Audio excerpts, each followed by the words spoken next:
Is the government hiding crashed UFOs beneath Wright-Patterson Air Force Base in Dayton, Ohio? I would say we probably retrieved dozens of crashed saucers.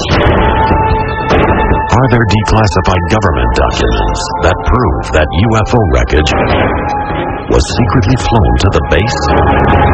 Reports claim anywhere from 14 to 16 bodies were recovered from the crash. For the first time on television, exclusive stories from deep behind the secrecy. I had a top secret SDR plan. I've never told this story on TV before. Is there a conspiracy to hide UFO evidence at the highest levels of the U.S. government? Or is it all just a myth? If you want to know the truth about UFOs, Wright-Patterson Air Force Base would be the place to go. Join us as the UFO Files uncovers the facts behind the legend of Hangar 18. July 1947, Roswell, New Mexico. Wreckage of an unknown craft litters a field measuring almost a mile long and hundreds of yards wide. The U.S. Army sends trucks filled with soldiers to the location. Their mission, to secure and retrieve everything from the crash site. The military initially calls the craft a flying disc in a press release. The Army quickly recants the UFO story, and a press conference is scheduled in which the media is told that the wreckage is nothing more than a weather balloon. But according to many UFO researchers, at the same time that the press is distracted with supposedly fake debris, the actual Roswell wreckage, and possibly other retrieved items, are taken under military control.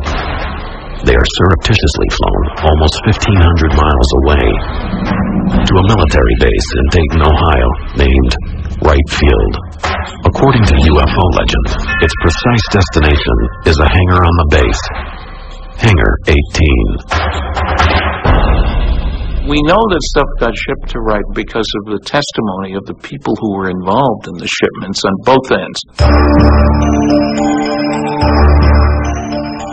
A declassified FBI document dated July 8, 1947, the same week as the Roswell crash, also provides ties to Wright Field. The object found resembles a high-altitude weather balloon with a radar reflector. But that telephonic conversation between their office and Wright Field had not borne out this belief. Disc and balloon being transported to Wright Field by special plane for examination. Soon after the Roswell debris arrives, the class of 1947 from the military's elite airman training facility, the prestigious Air War College, is flown to Wright Field to investigate.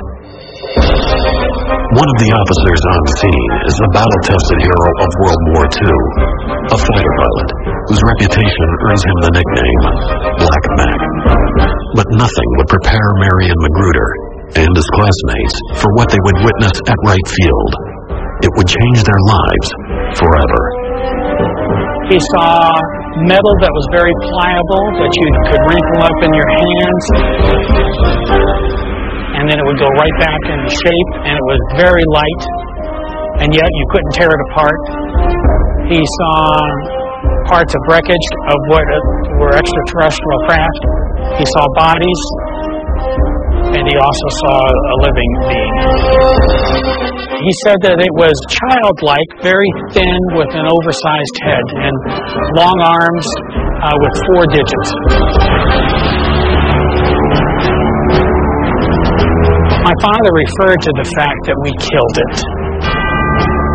I'm sure we did not do it on purpose, but they were experimenting, and obviously we did not know how to make this entity live. But this being did die, and the way he referred to it is, we killed him. According to his son Mark, Lieutenant Colonel Magruder and his classmates are sworn to secrecy under threat of court-martial Because of this, he keeps his secret for 50 years, even from his family. But in 1997, his health fading, Black Mac begins to open up to those closest to him. I said, Dad, are you finally going to tell us what you know so that we will know? And at the time, he said it was an awesome secret to carry all of his life, to know that there were more than us on this earth, and to not be able to tell anybody.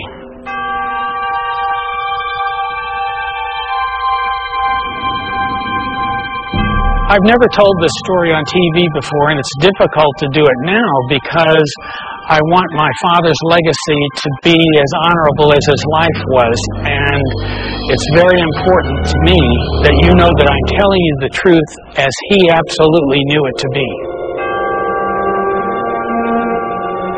He just needed to let us know, his children know, that we weren't alone. Black Mac Magruder's story is not an isolated tale. In fact, for more than half a century, similar stories have surfaced about UFO wreckage, alien bodies, secret underground cryogenic chambers, and a mysterious hangar at the base. Wright Field would grow and be renamed Wright-Patterson Air Force Base, but questions about the base and its legendary Hangar 18 would remain. Hangar 18 has always been a mystery at Patterson Air Force Base. If you want to know the truth about UFOs, about the craft, the debris, probably the records, Wright-Patterson Air Force Base, in my estimation, would be the place to go. If these claims are true, Wright-Patterson Air Force Base, one of the largest and most important in America's military, could be ground zero for recovered UFO material.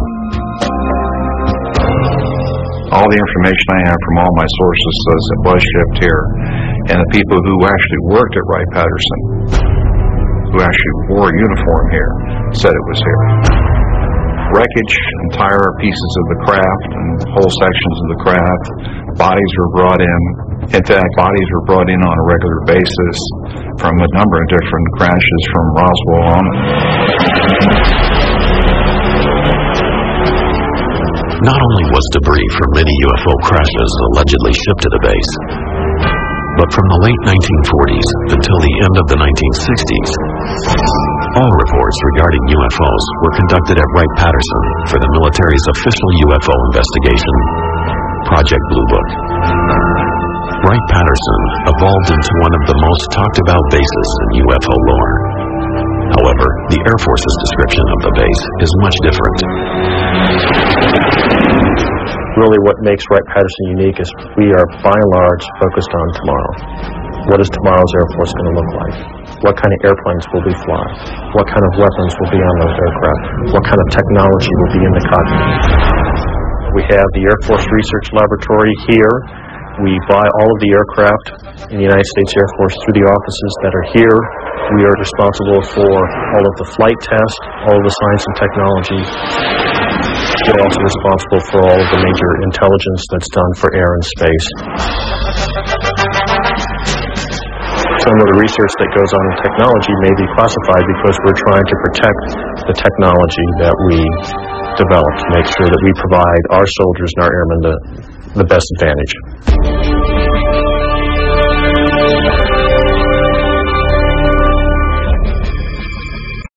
Until the early 1990s, much of this scientifically advanced work was done by the Foreign Technology Division, or FTD, which many researchers believe is the key to understanding Wright-Patterson's role in UFO history.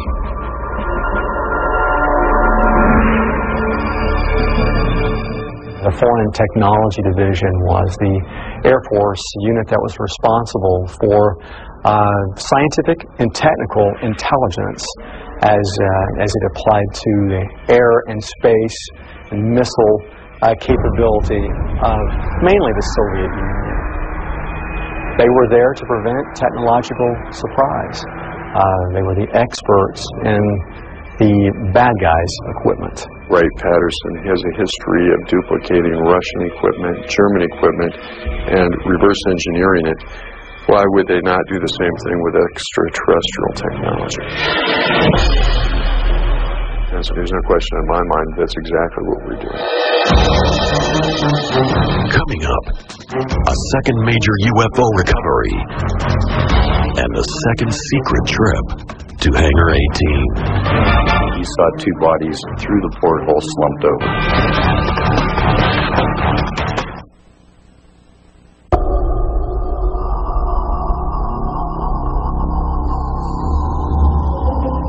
March 25th, 1948, Aztec, New Mexico.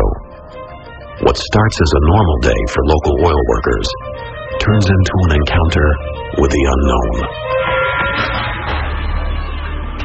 As they approach the western edge of the mesa, a large silver object grabs their attention. When the oil workers got to the mesa, there was a disc approximately 100 feet in diameter. Because the ship is found intact, it appears to be a landing as opposed to a crash.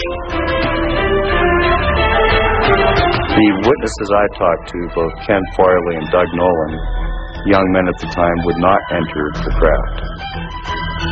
Bill Ferguson, the foreman, more senior gentleman, was yelling at the workers to get away from it.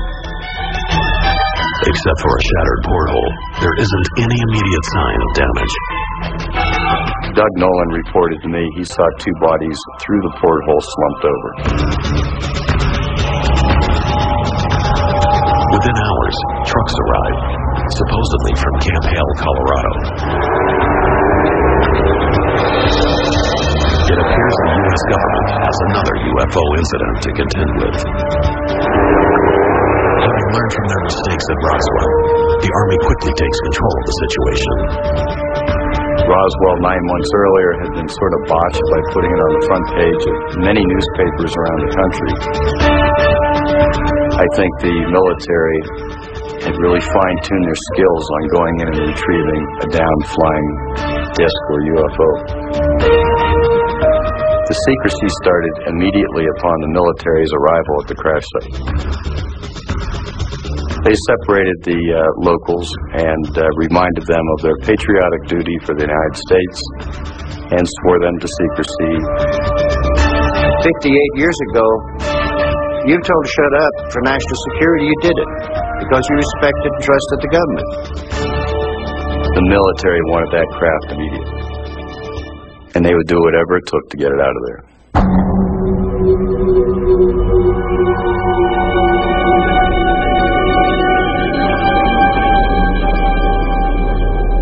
According to the eyewitnesses, the Army recovers between 14 and 16 badly burned alien bodies from the craft. The recovery team reportedly brings both the ship and the alien corpses to a local safe house, away from the media. Take it to the nearest military base where you can control access to it. And then you arrange to ship it to an appropriate place, depending on what you want done. But again, Wright-Patterson would be the eventual repository. Because of the number of alien bodies at Aztec, it is considered one of the most significant UFO retrievals to date. But UFO researchers say there are many other cases tied to Wright Field. October 1947, Paradise Valley, Arizona. May 1953, Kingman, Arizona. June 1953, Laredo, Texas. And December 5th, 1965, Kecksburg, Pennsylvania, are only a few of the alleged flying saucer recoveries in the U.S. alone. No matter where a UFO lands, it seems all roads lead back to Wright-Patterson and Hangar 18. The Wright Pat was kind of a graveyard for some of these things, and probably put them in a holding pattern until technology got to where they could look at them better. But despite countless books and the public interest in UFOs, there was no official confirmation about alien aircraft at Hangar 18. Eventually, attention shifted away from Wright-Patterson. Interest was revived, however, in 1978, when UFO researcher Leonard Stringfield gave a speech at the annual Mutual UFO Network, or MUFON Symposium, coincidentally held in Dayton, Ohio, Wright-Patterson's home. Len was doing things in this field that nobody else had done. He actually had developed a number of people that were leaking information to him. They were given testimony on things that they had seen and done.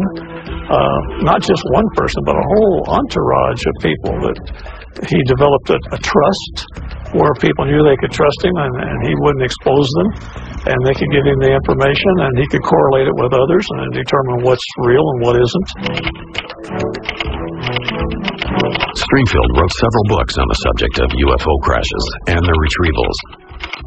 Because of the secrecy involved, many of his sources didn't want their full names published for fear of losing their top-secret government jobs.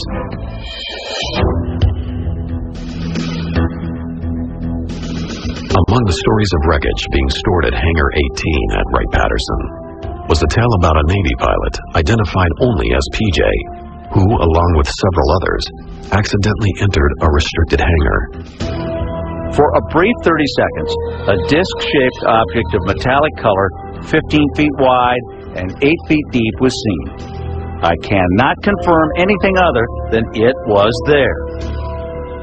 According to Stringfield's research, they were confronted by the guards and quickly escorted out of the hangar. Once outside, we had reassured each other that the good old U.S. had developed, or had all along, flying saucers in service.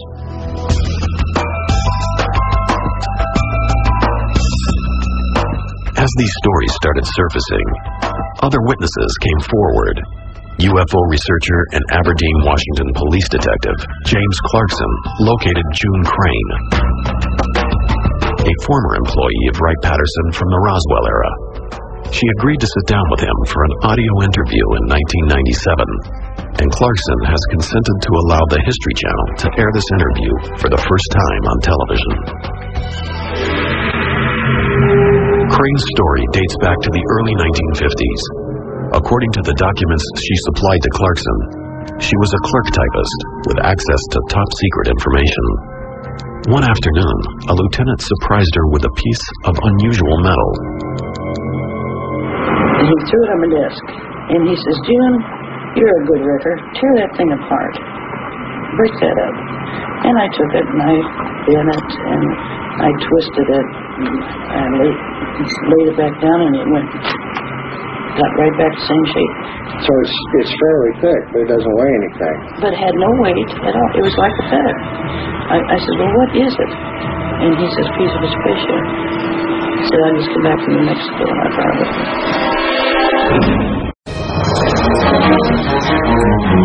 Next, from debris to aliens, June Crane's story takes a surprising turn.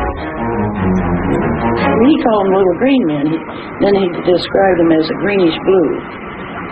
And they were 4 foot tall, and they were dead.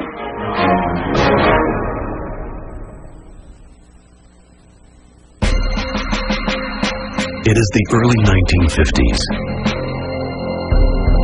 Wright-Patterson Air Force Base is at the center of America's high-tech war effort and the Air Force's most sophisticated technology. It is also home to the government's crash retrieval program, which these declassified documents describe as designed to capture for study non-U.S. space objects, or objects of unknown origin. It was codenamed Project Moondust. Items retrieved by Moondust were then shipped to the Foreign Technology Division at Wright-Patterson.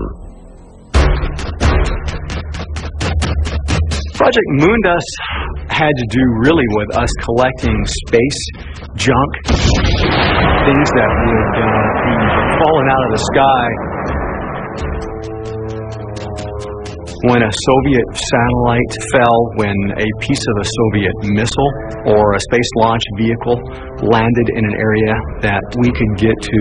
It was important to glean as much of this equipment as possible so that we could study its technical makeup, its structure, and the components and so forth. It was not uncommon for examples of foreign air space and missile technology to be brought back here to Wright-Patterson, even fragments of them, if that's all that could be located. The situation is the same. Here's an unknown aerial vehicle coming down.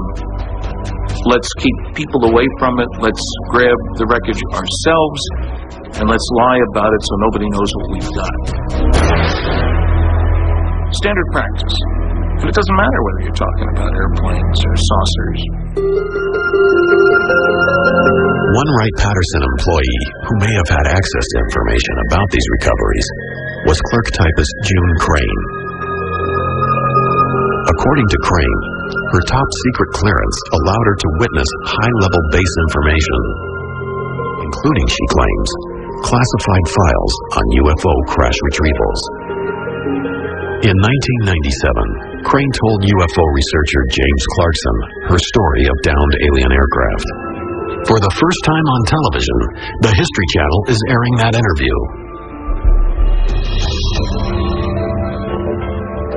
There was 3 times that I'm aware of.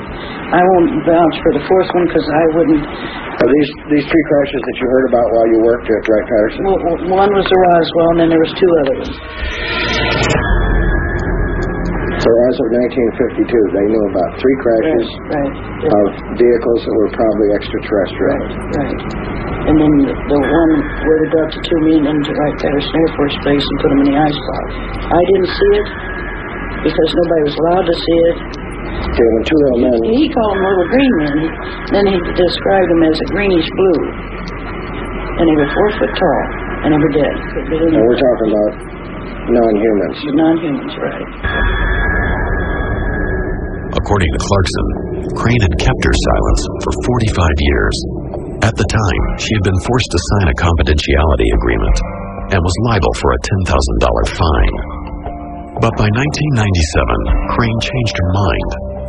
In an email from Clarkson to UFO Files, he explains June had told him, "I'm 72 years old. What are they going to do, shoot me or put me in prison? I think I can handle either one." June passed away in 1998, but her testimony would appear to provide witness to alien bodies at Wright-Patterson. According to many in the UFO field, she is not alone. I have talked to a number of people and interviewed a smaller number at some depth who have said that there were bodies at Wright-Patterson Air Force Base and bodies recovered from Roswell. And remember, Wright-Patterson did have the capability of providing low-temperature storage for biological specimens. They had an anthropoid laboratory there, apes and monkeys and stuff like that. That's a great cover for aliens as well. Additional stories of aliens at Wright-Patterson can be found in the papers of Leonard Stringfield, the ufologist who specialized in crash retrieval. Most of Stringfield's eyewitnesses preferred to remain anonymous or simply go by their initials. One of them, an unnamed former naval intelligence officer, claims to have been present when alien bodies arrived in 1953. I saw the bodies at Wright-Patterson. I was in the right place at the right time when the crates arrived at night by DC-7.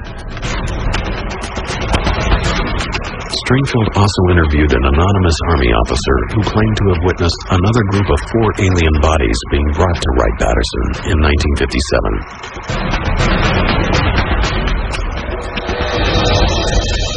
According to the general, the 4 bodies, approximately 5 feet in height, were sent to Wright-Patterson Air Force Base, where he had seen them in a deep freeze morgue, kept at approximately 120 degrees below zero for preservation.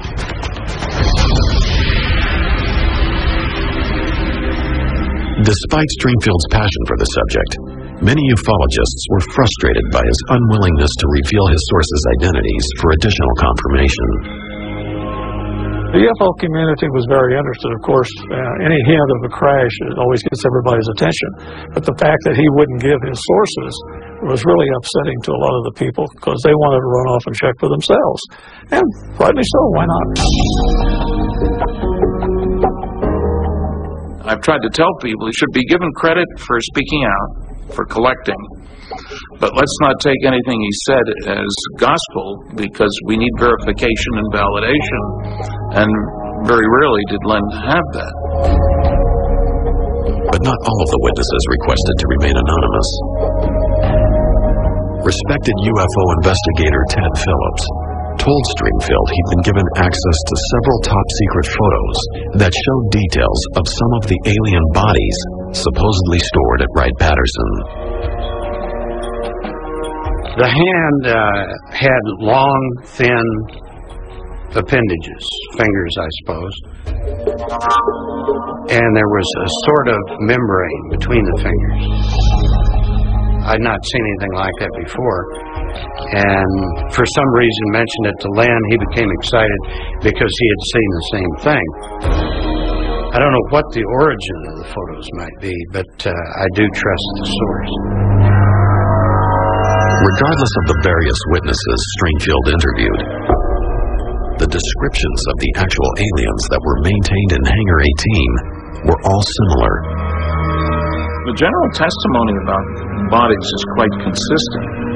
Little guys, big heads, relatively long arms, upper arm longer than the lower arm, which is the reverse for us. 4 long skinny fingers, would have made a good violinist, as one witness said. Slit for a mouth, no visible teeth, not really a nose, but 2 little holes, holes for the ears, big eyes for body size, short guys, little gray men if you want, not green, gray. I have heard that there were live aliens kept alive for a certain period of time, maybe years after Roswell, let's say. Now, they would certainly have done all kinds of testing on them. If you hit a body of an occupant of a crash flying disc, you would definitely autopsy it and try to figure out how its physiology was different than that of humans, how its DNA was different than that of humans. In some pretty advanced investigations, I'm sure.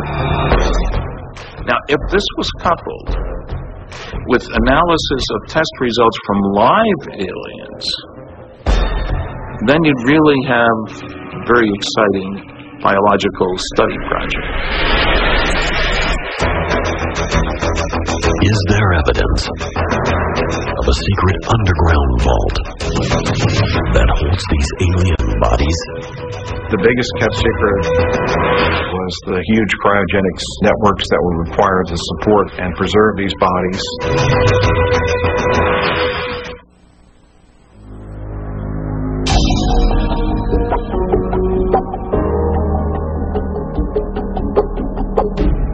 Wright-Patterson Air Force Base is a vast military complex. Officially, it employs 22,000 men and women and is the home of the 88th Air Base Wing, the National Air and Space Intelligence Center, and the Air Force Materiel Command. But since the alleged UFO crash at Roswell, New Mexico in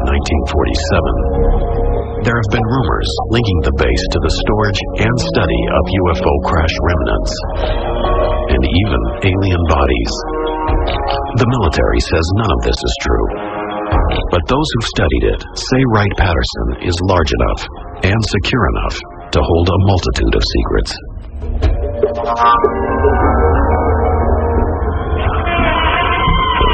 I spent 22 years in the military, about 6 years at Wright-Patterson Air Force Base.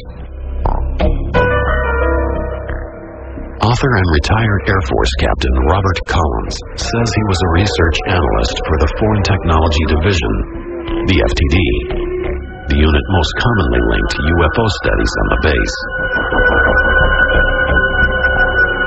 His official job was to analyze Soviet technology, but Collins has also spent years researching the link between UFOs and Wright-Patterson.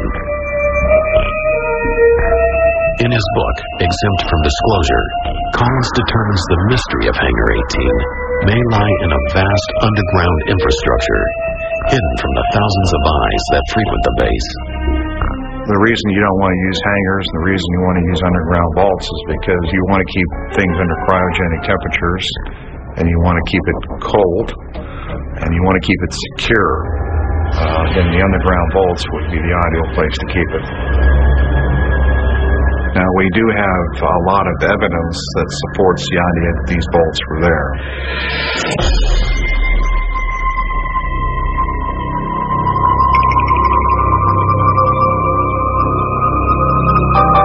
This underground structure was enormous, and huge, long tunnel areas that connected these vaults. There are about 4 vaults that are about 100 by 100 feet. We found out that these things exist. The question is, what was in them? I'm convinced that the stuff that was recovered from Roswell and other crashes was put in these vaults. UFO researchers have long heard reports of such a network underneath the base. But Collins' work may provide a more specific view of those tunnels, one that helps construct a diagram of what may exist at the base. According to his research, there is a Building 18 complex instead of a Hangar 18. The structure he found that fit the description is the neighboring building, number 23. Collins claims it was previously known as Hangar 23. Now, the way I understand it, that back in the early 50s sometime, perhaps between 51 and 53, a craft was brought in here. The floor of the Hangar 23 was removed, and this craft was put in the basement of the hangar, and then the floor was covered over the craft. And then there was a vault area in Building 18F with a tunnel that was constructed and built over to Hangar 23. While it is possible that Building 23 was the legendary Hangar 18, most researchers have continued to focus on the importance of the underground tunnels. Wright-Patterson Air Force Base is honeycombed with below-ground level facilities. These pits were dug in various configurations and were deep enough to where, if covered over, would have made an ideal remote examination laboratory for somebody trying to examine alien artifacts that had been recovered elsewhere. By interviewing various Air Force personnel who were supposedly granted access to the top-secret underground vault, Collins felt he was able to confirm many of the rumors. The biggest kept secret was the huge cryogenics networks that were required to support and preserve these bodies, and I understand it was quite extensive. There were huge cryogenic storage tubes that these so-called 3'4" or 3'6" aliens were kept in these canisters under cryogenic temperatures. What actually lies beneath Wright-Patterson may be impossible to confirm. The Air Force Base operates under the highest security, keeping access to the base and these vaults secret from almost everyone, even their own. Secrecy goes all the way to the top. It's a question of absolutely the highest level of classification that exists in the United States government as far as I know.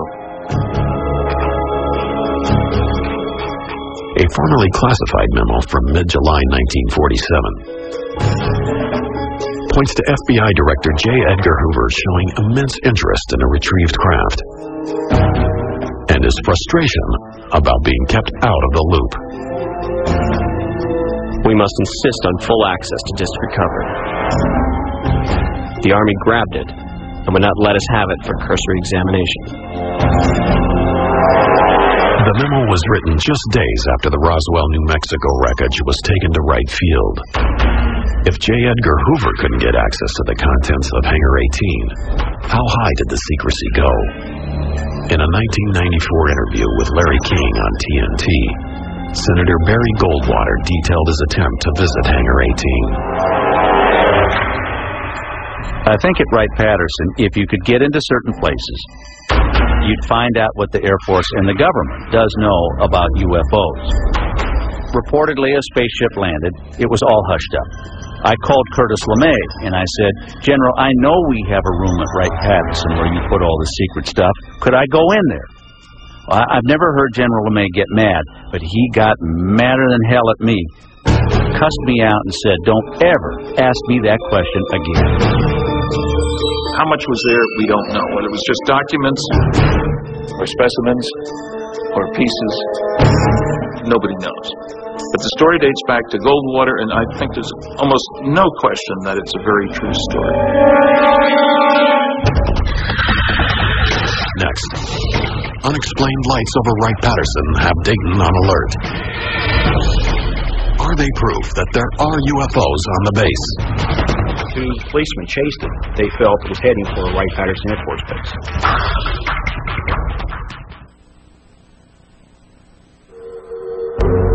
They are schematics, once classified as secret. Designs of a craft that appears to be a flying saucer. Various unconfirmed stories have emerged of disc-shaped vehicles being developed at Wright-Patterson Air Force Base. But these declassified government documents from 1955 revealed the Air Technical Intelligence Center at Wright-Patterson had in fact begun work on a disc-shaped craft named Project Silverbug. It was a circular aircraft about 35 feet in diameter, had a crew of one pilot, and was capable of a vertical takeoff at about 2,000 miles an hour.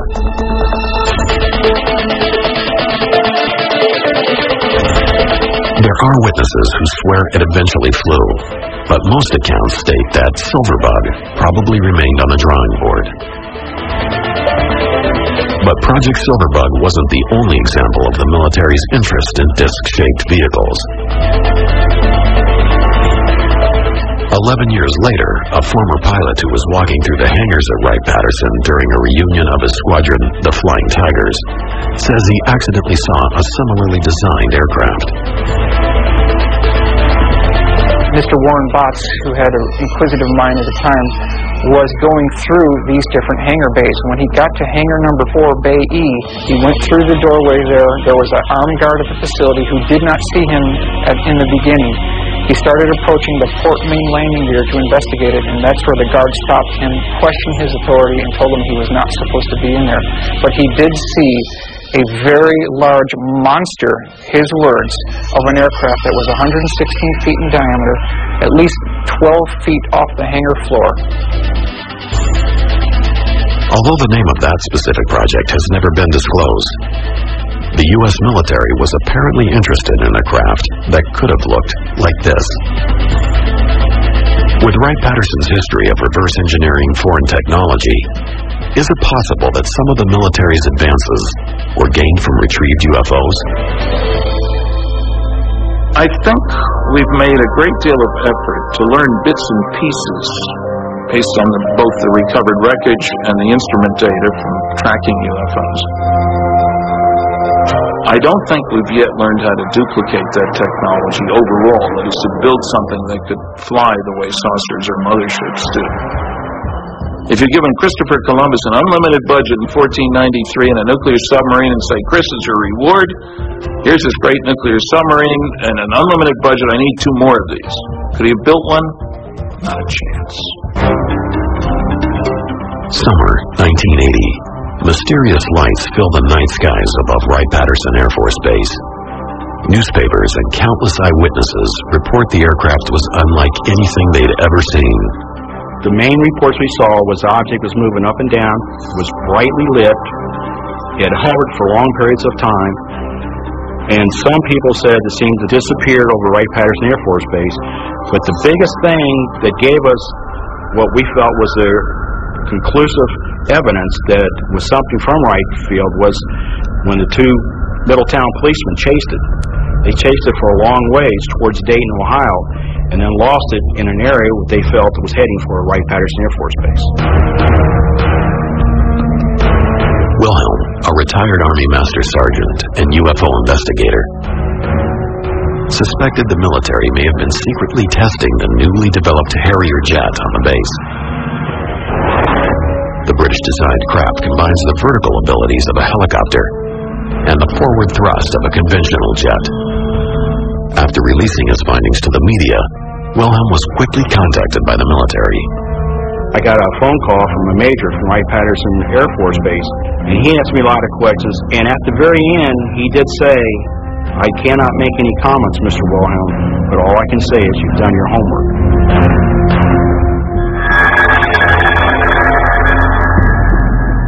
So a lot of things that people think they see that's strange doesn't mean that it's a craft from another world. Most of the time, it's our military developing some of our technology, which we need very badly. And it's the reason why they don't say a whole lot. And I commend them for them, and I back them up 100%.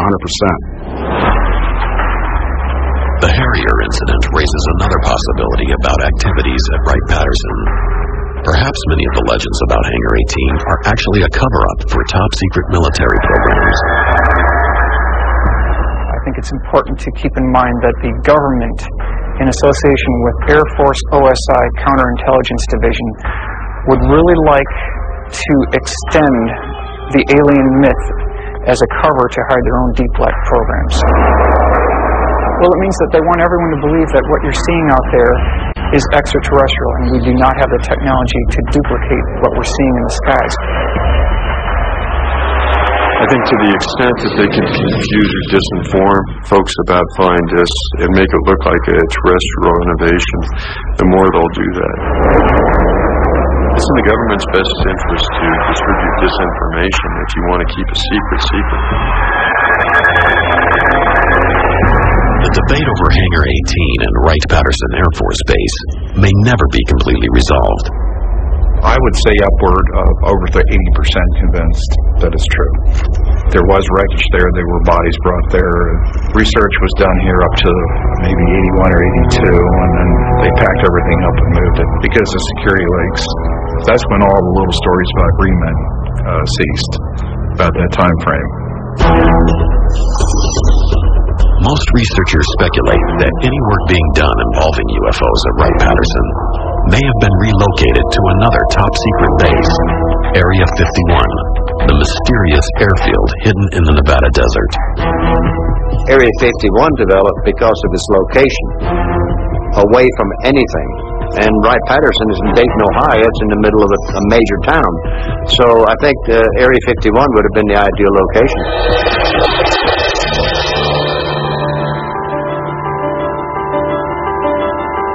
Officially, the government won't confirm that any actual UFO wreckage exists at all. Despite the denials, there are government documents that indicate that wreckage from Roswell and other mysterious crashes were shipped to Wright-Patterson for purposes of examining the debris. Government programs existed that show the airbase had an interest in gathering any foreign space vehicles it could locate. And there is testimony that the government wants to keep all of this under wraps, even from some of its most prominent officials. But why? What is the truth behind the legend of Hangar 18? Nobody can conclusively prove without hard evidence that we do have alien bodies. It's all just rumor and speculation. It's so much more romantic to think that we have it is, but again, no concrete physical evidence has appeared after 60 years of this mystery. There really was a Roswell spacecraft, and there really were other UFOs that were recovered by forces loyal to the United States. It's just that the classic Hangar 18 was more of something that you would see in the movies, and it was part of the rumors that circulated the UFO community for well over 35 years. The bottom line is that since we've collected flying discs, we're not going to throw them away. They either exist at Wright-Patterson or they exist in an underground facility somewhere in the U.S. West. Wherever it is, they exist in a warehouse under U.S. control, and they haven't been thrown away.